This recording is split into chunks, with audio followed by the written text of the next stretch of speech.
ঘরে বানানি মোমোর মতো কি আর দোকানের মোমো হতে পারে? দোকানে যেরকমই মোমো খাই, একবার এইভাবে ঘরে মোমো বানিয়ে খান, তো দোকানের মোমোর কথা কখনো মনেই করবেন না। একদম অল্প উপকরণে আর অল্প সময়ের ভিতরে বানিয়ে নিন ঝটপট মোমো। তো চলুন দেখে নেওয়া যাক কী কী দিয়ে মোমো বানাই। এই মেশিনে আমি পেঁয়াজ কুচি করে নিচ্ছি, আগে অনেকগুলো করেছি আর এখন কিছুটা করছি আপনাদেরকে দেখানোর জন্য খালি। তো আপনারা দেখতে থাকুন। তো আসসালামু আলাইকুম বন্ধুরা, সবাই কেমন আছেন? সুস্থ আছেন বলে আশা করি। আমিও ভালো আছি বলে মোমো বানানো ভিডিওটা আপনাদেরকে দেখাতে পারছি বা মোমো বানাতে পারছি। তো আমার রেসিপি আপনাদের কাছে কেমন লাগে অবশ্যই কিন্তু কমেন্ট বক্সে জানাবেন, জানাতে ভুলবেন না। এই যে দেখুন আমার পেঁয়াজ কুচি করা কমপ্লিট। আর এদিকে আমি নিয়ে নিচ্ছি আটা আমি নিচ্ছি হাফ কেজি। তো আপনারা যদি মাপার মতো কিছু থাকে মেপে নেবেন, কিন্তু আমার কাছে এই বাটিটা দিয়ে আমি মেপে নিচ্ছি। আমি হাফ কেজি আটা নিয়েছি, এখানে পরিমাণ মতো লবণ আর পরিমাণ মতো জল দিয়ে আমি এটাকে একটা ডো বানিয়ে নেব। তো এখানে দেখুন পেঁয়াজ কুচিগুলো হয়ে গিয়েছে, এদিকে আটার ডোটা হয়ে গিয়েছে। আমি লেচি কেটে নিচ্ছি, লিচিটা দেখেন কিভাবে কাটছি। আর আপনারা যদি মোমো বানিয়ে থাকেন বাড়িতে কখনো, কিভাবে বানিয়েছেন আমাকে একটু রেসিপিটা বলে যাবেন, আমি বানাবো। তাহলে বন্ধুরা কেমন আছেন সবাই? আশা করি ভালো আছেন। আমার সামিনার রান্নাঘর ইউটিউব চ্যানেলে আপনাদেরকে স্বাগতম জানাচ্ছি। আপনারা কে কোথা থেকে ভিডিও দেখছেন অবশ্যই কমেন্ট বক্সে জানাবেন। তো বেশি কথা বলি না, রান্নার দিকে ধ্যান দিই। তো এখানে আমি নিয়ে নিয়েছি স্বাদ মতো লবণ, জিরের গুঁড়ো 1 চা চামচ, তারপরে নিয়ে নিচ্ছি ধনিয়া গুঁড়ো 1 চা চামচ, তারপরে নেব হলুদ গুঁড়ো, মিট মশলা, গরম মশলা 1 চা চামচ করে নেব। আর নিয়ে নিব শুকনো লঙ্কার গুঁড়ো 2 চা চামচ।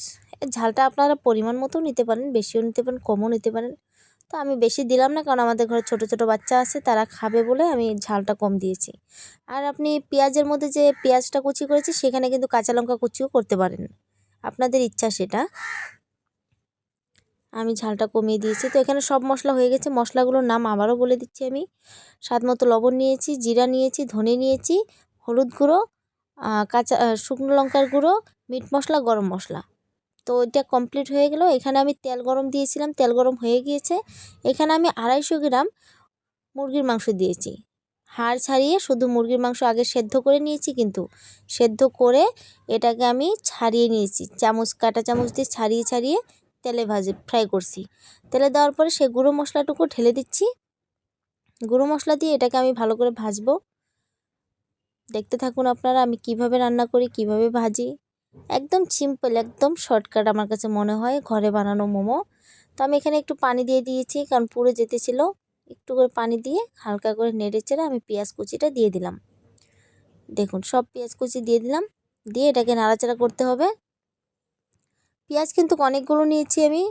পেঁয়াজ এখানে প্রায় 1.5 কেজির মতো আছে, কারণ পেঁয়াজটা বাঁধাকপি দিয়ে, তারপরে গাজর, বিন এসব থাকলে পেঁয়াজটা কম দিলেও চলে। তো আমি এখানে কিচ্ছু দেইনি, শুধু পেঁয়াজ, তার জন্য একটু বেশি করে নিয়েছি। আর দেখুন পেঁয়াজটা আমার যে পানি ছেড়ে দিয়েছে, পানিটা শুকানো পর্যন্ত এটাকে বানাতে হবে। তো এটাকে আমি এখানে নেড়ে চেড়ে ঢেকে রেখে দেবো। দিয়ে আমি ওইদিকে আটার দিকে যাচ্ছি। দেখুন এখন আমি এই যে লিচিটা কিন্তু একদম ছোট করে নিয়েছি, ক্যামেরা হয়তো একটু বড় দেখা যেতে পারে, একদম ছোট করে নিয়েছি।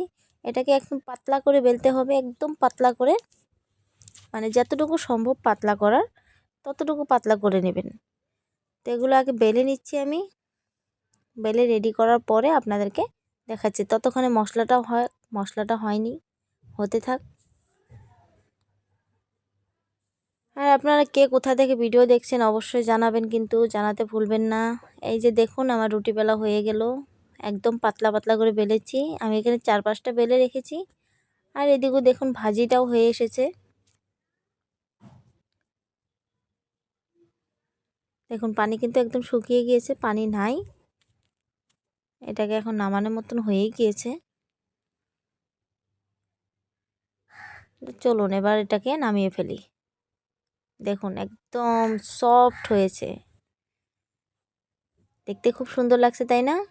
মনে হচ্ছে এখনই খালি মশলাটাই খেয়ে নিই। তো এই যে দেখুন এবার আমি রুটিটা নিয়ে নিলাম হাতের মধ্যে।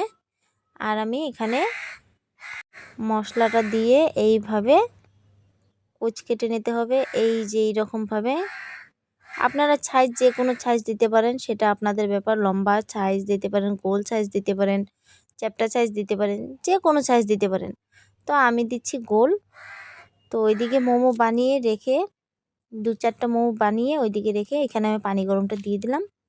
এখন এখানে মোমো সাজাবো। এই প্লেটটার মধ্যে কিন্তু আমি একটু তেল দিয়ে নিয়েছি। আজকে যে বাইরে কাক ডাকছে গো, আমার যে এত রাগ উঠছে, মানে আমি ভয়েসই দিতে পারতেছি না। অন্যদিন বাচ্চারা ডিস্টার্ব করে, আজকে আমাকে কাক ডিস্টার্ব করতেছে। কি বলবো আর, মনে হয় আমার থেকে কাকের গলা বেশি হয়ে গিয়েছে। তো যাই হোক, আমার পানিটা দেখুন গরম হয়ে গিয়েছে। আমি এখানে মোমোর প্লেটটা বসিয়ে দিলাম, ঢাকনাটা লেগে দিলাম। দেখুন ভাপ উঠে যাচ্ছে, হয়ে গিয়েছে। এখন আমি এটা নামিয়ে দিচ্ছি। দেখুন কি সুন্দর হয়েছে না, একদম একটা একটা হয়েছে, কোনো জায়গায় লাগেও নাই, কোনো জায়গায় এটকেও লাগে নাই, একদম সফট। এইদিকে কড়াই বসিয়ে দিয়েছি, কড়াইয়ের মধ্যে আমি সর্ষের তেল দিয়ে দিচ্ছি অল্প পরিমাণে, আর পেঁয়াজ দিয়ে দিচ্ছি। একটি বড় সাইজের পেঁয়াজ নিয়েছি, আর কাঁচা লঙ্কা নিচ্ছি। ঝাল অনুযায়ী নেবেন, আমি যেরকম ঝাল খেতে পারবো সেরকম নেব। আর রসুন নিয়েছি, রসুন খোসা ছাড়িয়ে নিয়েছি, আর লবণ দিয়ে দিলাম। লবণটা স্বাদ মতো দিবেন, দিয়ে এটাকে ভালো মতো তেলে ফ্রাই করবেন, একদম উনিয়ে যাওয়া পর্যন্ত ভাজবেন। এটা কী হবে বলুন তো? চাটনি। এই দেখুন ভাজা হয়েই গিয়েছে, আমার কড়াইটা পুরো শেষ। দেখুন কি সুন্দর ভাজা হয়েছে না? এখন নামিয়ে দিচ্ছি। এখন এটাকে আমি শিলনোড়া যদি থাকে আপনারা শিলনোড়ায় বেটে নিতে পারেন, তো আমি এটা মিক্সারে দিয়ে দিলাম। তো এই দেখুন ফাইনাল লুক আমার। এইটা চাটনি, এইটা হচ্ছে টমেটো সস, এইটা হচ্ছে মোমো। তো আপনাদের কাছে কি রেসিপিটা কেমন লাগলো অবশ্যই কমেন্ট বক্সে জানাবেন। আর আমার ভিডিও আপনাদের কাছে কেমন লাগে সেটাও জানিয়ে যাবেন। আর মোমোর ভিডিওটা যদি আপনাদের কাছে অতি সহজ বলে মনে হয়, একবার হলো বাড়িতে ট্রাই করবেন, বানানোর চেষ্টা করবেন, দেখবেন একদম কম সময়ের ভিতরে কম উপকরণে সুস্বাদু একটা খাবার তৈরি। তো আজকের ভিডিও থেকে বিদায় নিচ্ছি, দেখা হবে পরের ভিডিওতে। সবাই ভালো থাকবেন, সুস্থ থাকবেন, আর আমার জন্য দোয়া করবেন। খুদা হাফেজ।